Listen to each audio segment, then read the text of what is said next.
नमस्कार सर्वांना, तुमचं स्वागत आहे माझ्या चॅनलवर, ज्याचं नाव आहे आरविजेस लाईफ कॅप्चर। तर आजचा आपला प्रवास खूप सुंदर असणार। यामध्ये असं एक खूप सुंदर आणि प्राचीन कोपेश्वर महादेव मंदिर आपण बघणार आहोत। तर प्लीज माझा व्हिडिओ कंटिन्यू करा। महाराष्ट्रातील कोल्हापूरपासून सुमारे 60 किलोमीटर अंतरावर कृष्णा नदीच्या काठावर खिद्रापूर कोपेश्वर शिव मंदिर आहे। महाराष्ट्रात राहणाऱ्या किंवा प्रवास करणाऱ्या लोकांसाठी हे कोल्हापूरजवळ भेट देणाऱ्या शीर्ष ठिकाणापैकी एक आहे। खिद्रापूरपासून सुमारे 30 मिनिटांच्या अंतरावर असलेल्या नरसोबाची वाडी किंवा प्रसिद्ध दत्त मंदिर नरसिंहपूरला भेट देऊन तुम्ही ते एकत्र करू शकता। खिद्रापूर गावातील कोपेश्वर मंदिरही स्थापत्यकलेचा अप्रतिम नमुना आहे। चला तर मग मराठी मातीतील कोपेश्वर मंदिराविषयीची काही रंजक तथ्ये जाणून घेऊया।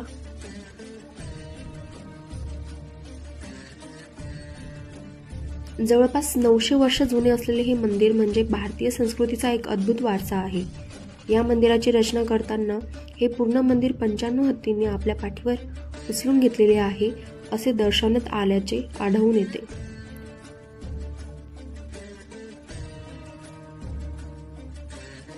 कोपेश्वर मंदिरात अतिशय सुरेख सजावट असलेले 108 खांब आहेत। मंदिराची रचना ताऱ्यांच्या आकाराची असून ती 4 विभागात विभागलेली आहे।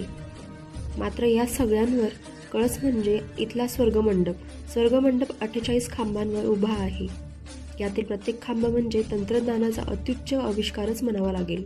प्रत्येक खांब आपल्या आकारात वेगळ्या पद्धतीने सजवलेला आहे। गोलाकार, चौकोनी, षटकोन, अष्टकोन असे सगळे आकार आपण प्रत्येक खांबात पाहू शकतो।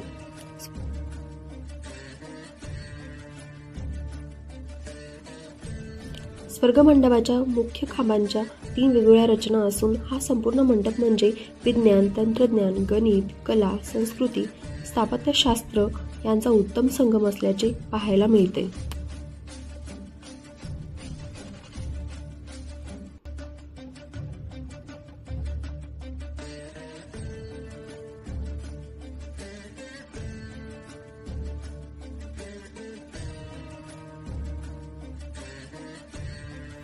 खिद्रापूर कोपेश्वर हे अशा काही मंदिरापैकी एक आहे जिथे शैव म्हणजेच शिवांचे भक्त आणि वैष्णव म्हणजेच विष्णूंचे भक्त हे दोन्ही देवता आहेत। विष्णू शिवलिंगासोबत आणि कोपेश्वर म्हणून ओळखले जाणारे किंवा संतप्त देव म्हणून ओळखले जाणारे लिंगांच्या स्वरूपात आणि कोपेश्वर म्हणून ओळखले जाणारे विष्णू लिंगाची उंची शिवलिंगापेक्षा थोडी जास्त आहे।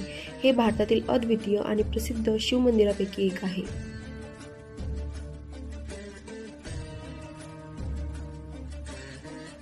या मंदिराचे वैशिष्ट्य म्हणजे सर्व शिव मंदिरांप्रमाणे प्रवेशद्वारावर एकही नंदी नाही। या मागील पौराणिक कथा एक मनोरंजक स्पष्टीकरण देते।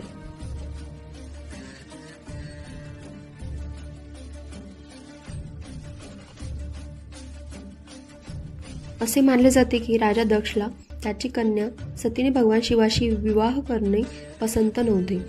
एकदा राजा दक्षने एक मोठा यज्ञ म्हणजेच अग्निसमोर एक विधी आयोजित केला आणि जाणून बुजून शिव आणि सती यांना आमंत्रित करण्यात आले। तरीही एक अटल सती शिवाच्या इच्छेविरुद्ध यज्ञासाठी राजा दक्षाच्या इदुरे येथे पोहोचली। तिच्यासोबत नंदीही होता। राजा दक्षाने पाहुण्यांसमोर तिचा आणि तिच्या अनुपस्थित पतीचा म्हणजेच महादेवाचा अपमान केला। सती हे सहन करू शकली नाही। यज्ञाच्या अग्नीत पळून गेली म्हणजे स्वतःला आत्मदहन केले। जेव्हा भगवान शिवाला हे कळले तेव्हा ते रागावले, क्रोधित झाले।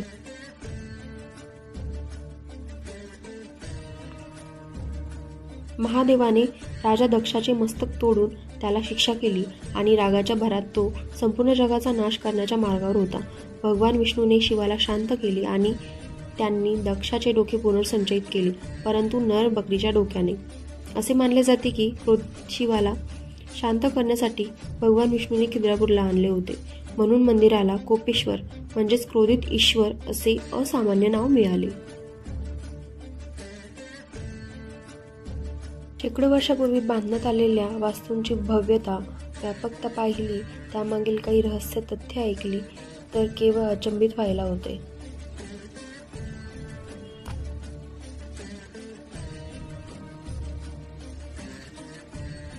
येथे जाण्यासाठी तुम्हाला आधी कोल्हापूर गाठावे लागेल। कोल्हापूरपासून हे मंदिर साधारणपणे 70 किलोमीटर अंतरावर आहे।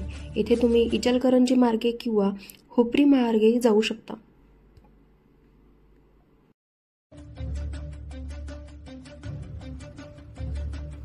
तर तुम्हाला माझा आजचा हा व्हिडिओ कसा वाटला हे नक्की कळवा आणि हो, माझ्या चॅनलवरती नवीन असाल तर सबस्क्राइब करायला विसरू नका आणि सोबतच बेल आयकॉन क्लिक करा, जेणेकरून तुमच्यापर्यंत माझ्या व्हिडिओचे नोटिफिकेशन येत राहील।